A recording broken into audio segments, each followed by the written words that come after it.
para los vecinos. Algunas de las cosas que van en el documento pues también son dudas, y yo creo que también así lo habrá dicho el técnico en la reunión, son dudas que surgen y que se piden aclaración. Evidentemente, y para tranquilizar, porque yo lo que quiero es tranquilizar, dos cosas. Rápidamente, por favor. Reitero que va a haber 2 documentos a los que se les va a poder hacer alegaciones. Y 2, si ya el ayuntamiento está pidiendo que esas viviendas no queden fuera de ordenación, que reitero y hago un paréntesis, el POL no se mete ni en el uso ni en las edificaciones existentes, no se mete. Yo ya he dicho en el principio de mi intervención que eso queda para el planeamiento urbanístico.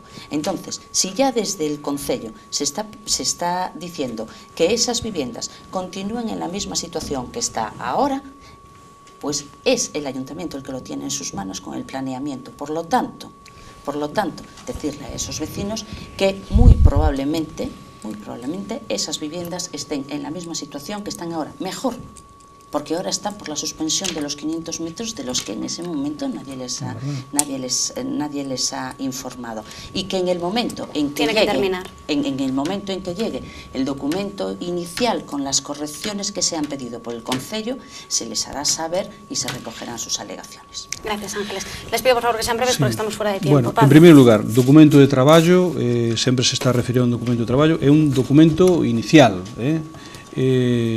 por certo, que a día de hoxe a súa previsión era xa estalo tramitando, que como viron que non o estaban facendo ben, o que comentaba eu antes, tuveron que prolongar o plazo e retrasar este tema, pero eran tales as suxerencias que esperaban que tuveran dos concellos que unha vez entregada a documentación por parte dos concellos en 15 días xa iban a ter un documento, pero agora se dan conta que non van a ser capaces de facelo.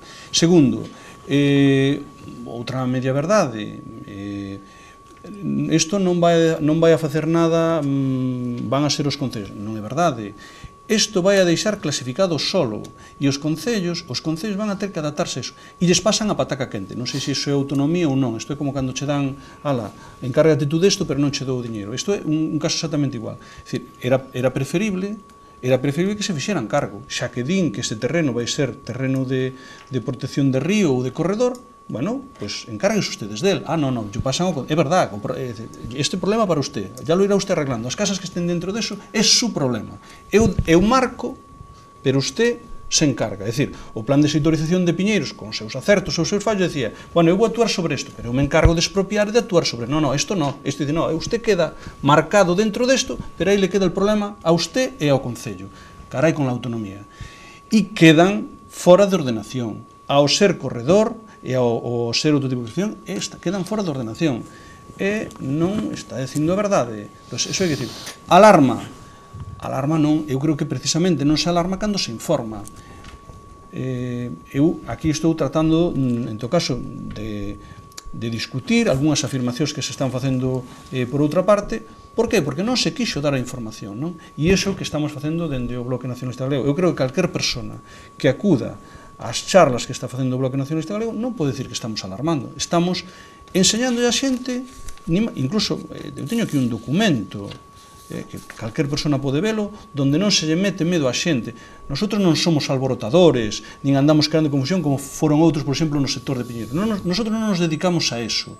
Nos dedicamos a informar. As persoas teñen isto aquí, e volvo a repetilo, poden, se non acreditan no que nos les decimos, teñen unha páxina que é xunta.es/litoral, que o fixo o goberno da Xunta de Galiza, que non é o Bloque Nacionalista Galego.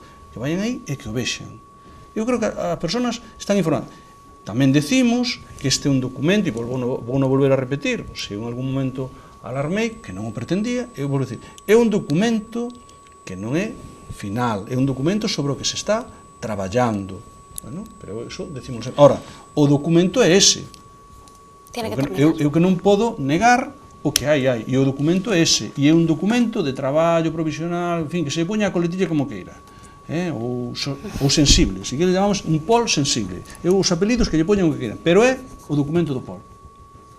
é o documento en base ao que se vai tramitar o POL. Por lo tanto, está aí, que se vexe, e eu sobre el o que teño que dicir é que no caso de Narón aféctalle, xa non falamos de terrenos onde non se vai poder edificar, de criterios, como decía antes, diferentes para as infraestructuras e para as industrias diferentes e para as vivendas, e non vamos a falar de que hai, e xa digo que eu non quero alarmar, dixo o alcalde, que había máis de 400 vivendas afectadas. Iso o dixo o alcalde que goberna co Partido Popular en Narón.